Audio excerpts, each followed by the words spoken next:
What's up, Charlie? Welcome back to Bred in Ghana. I know it has been a minute. It's been a couple of weeks.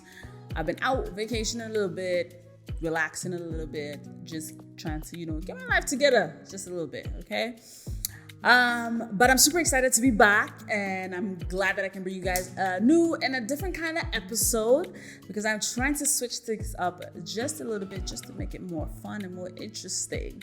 So today, we're talking about my experience living in Ghana and my experience living in the United States, the things I like about Ghana and the things I don't like about Ghana, the things I love about the United States and the things I don't love about the United States. And today, I have a co-host. Yep, it's an invincible co-host. So, you guys might hear him every now and then. Touche, give the... Like and subscribe. Okay. You heard him. He said like and subscribe to my YouTube channel, Bred in Ghana. Let's get right into the video. Okay, so one of the first things I want to talk about is, which, by the way, if you see me looking at my iPad, I have my iPad here. I made a few notes. I want to make sure that I'm touching on the points that I want to touch on. Okay, so don't mind me. Okay, but anyway. One of the first things that I want to talk about is the way we live in Ghana versus the way we live in the United States. And I actually think Africans in the diaspora can actually learn a thing or two about the way we live in Ghana.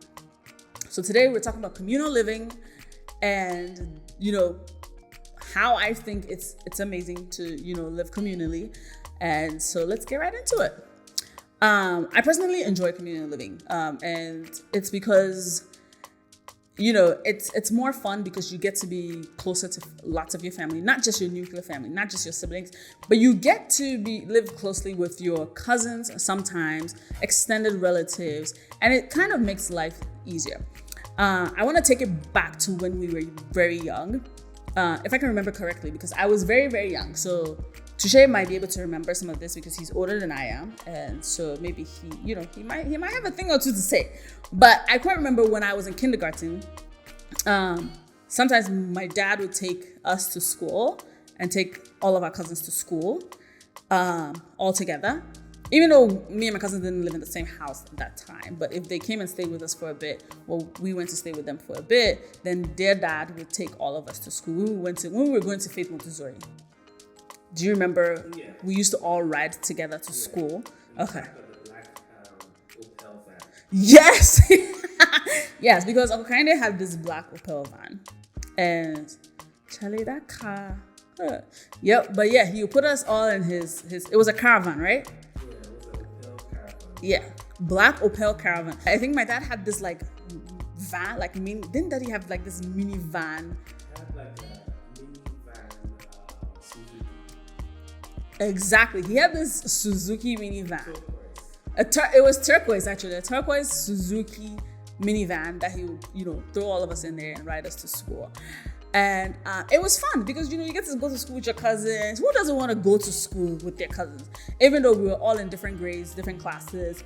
But it was amazing. And then when we got off school, either my uncle or my dad would pick us up. And it was great, And we lived together as family. And sometimes on the weekends, we would go over to my cousin's house and hang out with them. And I remember we used to watch Power Rangers together. It's morphin' time! Dragon Sword! Mastodon! Pterodactyl! Triceratops! Saber-tooth tiger! Tyrannosaurus! Yeah! We're back! We're ready to morph into action! And everybody was blue. You know what? Actually, I remember because nobody wanted to give me a Power Ranger color. What Ranger were you? I think I was Blue Ranger. Blue Ranger. I think my other cousin was Red Ranger. Who was Red Ranger? So Red Ranger. And then there was Pink Ranger. You guys know Pink Ranger, Red Ranger, Yellow Ranger. I don't think I ever got a Ranger. Maybe I was too young. But I don't think I ever got a Ranger. And they used to cheat me here and there. But it's all good. We're going to let it go. But it was fun. And look, you guys, this was one of our favorite drink and our favorite ice cream. Muscatella. Muscatella was the bomb. Look, let me tell you. Yes. Every birthday party, we had Muscatella. Okay? Muscatella and jollof rice. mascatella and jollof rice. And actually, it reminds me because my auntie used to make rice with sugar in it. Plain rice. The auntie used to put sugar in her rice. And that was sugar. That was sugar in the rice. And it was good. It was good. It was good. Well, it was delicious. But the mascatella and the jollof rice at the birthday party, look, let me tell you, it was a hit. It was a hit. And we always had fun milk because, you know, Ghana's finest ice cream. Sun is burning, you are yearning for something cool just for you and your. So nice. Fan milk, bomb. I'm not even going. But anyways, communal living. I enjoy communal living because we all come together, do things as a family. Look, communal living, yeah, let me tell you the benefits of communal living. It's cheaper for the entire family, okay? If you have siblings and all of you have kids, if you, all three of the adults came together and said, hey, let's get a big house and pay for it or rent it or whatever the case may be in the United States, it would be a lot cheaper. If all of you are paying $1,500 to $2,000 for an apartment, and each of you, that's $6,000, man. $6,000 an apartment when you could be renting a whole house for less than that, and you know, split the bills, and the kids get to hang out with their family all the time and grow up with their family and have that sense of community. That is a blessing, honestly. Like it's really amazing. You don't know what you're missing. I think. Maybe a full package, because Yeah. you have free babysitters, free people to cook, That part. and then you could even buy a house quicker because you'd be putting in money. Exactly. Like that. Exactly. That's what I'm trying to tell you guys. Look, communal living is the key. Trust me, it is the key. We need to try it. Africans in diaspora, let's do it. Let's try it. Communal living is save you lots of money, save you money on a babysitter, save you money on cooking. Look, every week somebody could decide I'm cooking this week, or every day, like a different person could cook. You know, let's try it out and see what happens because it's amazing. Okay. The next thing I want to talk about is the unspoken hospitality amongst neighbors. Okay.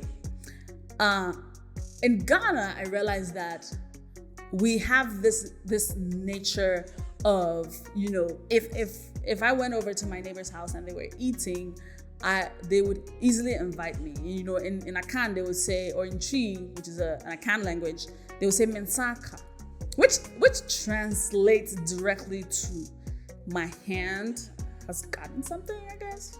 My hand has. My Ghanaians who understand the meaning of mensaka, like put in the comments, let me know what exactly, but it means like my hand has touched something, you know, some food in this case. So come join me, come eat, come get some of this. Here, look, if somebody has their Chick-fil-A burger and chips, don't even be eyeing their fries because it ain't gonna happen. If you're hungry, you're broke that day, well, you're gonna be hungry and broke that day. But in Ghana, that's something I enjoy because even if you were broke and hungry that day and you walked up to somebody's home, you probably get invited to a meal. The likelihood of you getting invited to a meal that they're cooking in their household, I dare to say it's about 95%. 95% chance that you get fed that day. And there's this thing of, look, if there's 4 or 5 of us here and only 2-3 of us have a meal, it's better for all of us to share this food so all of us have something in our stomachs than just those who have being satisfied and those who don't just going hungry and starving, you know? And that is something that I feel like is very, very unique about our culture and the way we live in Ghana is in a very unique way, we look out for each other. And it has nothing to do with because I am doing this, you owe me something. You know, you don't owe them anything because they fed you. It's just, you know what? I'd rather both of us survive and live to see another day than just me. Because if it's just you in the world, then what's the point? What's the point? But anyway, moving on to my next point. Don't you love how chill Ghana is? How relaxed Ghana is? Like, don't you think, like, don't you enjoy the relaxed nature of how you can just, even if you have a 9-to-5 job and you get off work, people just go sit outside and chill. Eat kelewele. Kelewele is fried plantain with like specific kind of spices that are made with it and sold on the street with peanuts. if you ever find yourself in Accra, Ghana, at 6 p.m., you will definitely find a Kilewele joint. But just outside, enjoying some Kilewele, enjoying kebab, enjoying catfish soup at what we call, we call our bars. Sometimes we call our bars joints. And, sometimes they're indoors, and they usually most likely will have outdoor spaces. And we're just outdoor, and I just enjoying the fresh air, drinking a nice beverage, and, having food, having great conversation with friends. And it's amazing because, you get to wind down. And we can actually do this every day. Speaking from experience, we can actually be out here every day after work, outside, just relaxing and chilling. And after that, we go home, and then tomorrow's a new day. You go back to work, or go back to doing whatever it is you do. And it's relaxed. Nobody's, chasing you for anything. And I think we're able to do that also because of the way we live. I think that also comes down to like the way we live as a community and the way our community supports each other indirectly. It makes it easy for you to live life in Ghana and just chill. America is very fast paced. Everybody's about their money. Everybody's about paying these bills. Everybody only has bills to pay. And it's always bills, bills, bills, and more bills in the United States. And everybody's just working to simply live. Whereas in America, in Ghana, we work and we live and enjoy life. I think we actually enjoy life more than we work in Ghana. But in America, you're always working, always. Which Ghana is getting my 100% vote on that. Have you missed Duso? For those of you who don't know, Duso is what in Ghana what we call when the power goes out, when your electricity goes out and it's dark. Okay, when you have a blackout. But except in Ghana, it goes on and off, like it goes off a couple of times a week. We call that Duso, which literally translates to on and off. Yeah, but have you missed Duso, or are you enjoying not having Duso here? I'm enjoying it. I don't miss Duso at all. But it was funny one time when we were in Madison and there was a power outage in the whole of Madison for about an hour. And everybody in Madison was going crazy. And we were like chill because we were like, this is normal. What? A blackout? Oh, that's normal in Ghana. And everybody else was crazy. Yep. Everybody's calling the electricity company. But we were like chill. Yeah. I remember we were in Wisconsin. We lived in Wisconsin, and there was a blackout one day, and everybody was like, "Oh my gosh, it's a blackout!" And I'm just chilling. My brother's just chilling, and we're just chilling because this is normal for us in Ghana. Like blackout, okay, get the chessboard out. Let's play a game. Let's get the Uno cards out. Pull out a flashlight. Like what? Panicking. Let's have fun, okay? Let's make the best out of this dark moment. But yeah, but I don't miss Duso. I don't miss it. I enjoy having light all the time, every time. I would choose having light all the time over not having light. Okay? I also like it when my water is flowing all the time. And I can, enjoy a shower every day because there's water and not have to carry a bucket on my head and go fetch water somewhere that has water than my house. So some homes have poly tanks where you probably know what a poly tank is. It's just these big like tanks that have water in it that sits on top of your houses, and when the regular water system is not working, then your stored water is available for you to use. Don't have that problem here in the United States, and I love that, and I'm gonna keep enjoying it. The other thing though is I don't even know if this is something I actually like or dislike. In Ghana, we pay for everything in full. Everything. Cash and carry. Exactly. Cash and carry. Like if you ain't got the cash, you ain't taking nothing out of here. Okay, so when you're coming, you come prepared. And I think that's what makes that's the difference between us here. And everything you see a person in Ghana holding and own, they own it. Here, shaky, because you got good credit, so you took a loan, paying for your car, paying for your house, and all these things. You don't own it until you've paid for it in full. But if you see a Ghanaian with something, they own it. So here we're not impressed by people with cars and houses because you don't own that. But if you see me in Ghana with my car and my house, best believe I paid for that in cash and I carried it. Cash and carry. That's what we call it. Moving on. So yeah, like I was saying, I don't know if that's I think the credit system is great for convenience. It's great for convenience. If you don't have the money right away, but you need something, then yeah, it's amazing. But also, I think having to pay for something in full makes you actually evaluate if you really need something or not, or you just want it. So I'm 50-50 on that actually. And yeah. And also, when it comes to renting in Ghana, I've never had to rent in Ghana, thankfully. But when it comes to renting in Ghana, you have to pay your rent 2 years in advance. Anyways, oh my gosh, this is a good one. The quality of food. I can't even, I don't know where to begin because the food in America is terrible. Yeah, the fruits, the vegetables, the meat, the fish, disgusting. Because there's chemicals on everything. Everything has chemicals on it. Everything had an injection somewhere. Nasty. Everything is colored. Like, there's so many things where I'm like, that's what that looks like here? Like, that's not what it's supposed to look like. And it's gross because you're killing us and you're poisoning our food and we're consuming these things and it's making us sick. When I first moved here, after a year or two, I realized like my body started changing because of the food that's here. And I wasn't even eating fast food, like I'm not crazy about fast food. I cook my food every week. So I'm buying fresh, vegetables and fruits and all these things. And it's still terrible. Like in Ghana, the food is impeccable. The quality of our food in Ghana is impeccable. And I know right now they're trying to take GMO and all these things to Ghana. Please leave that in the West. Leave it here. We don't want it in Ghana. No.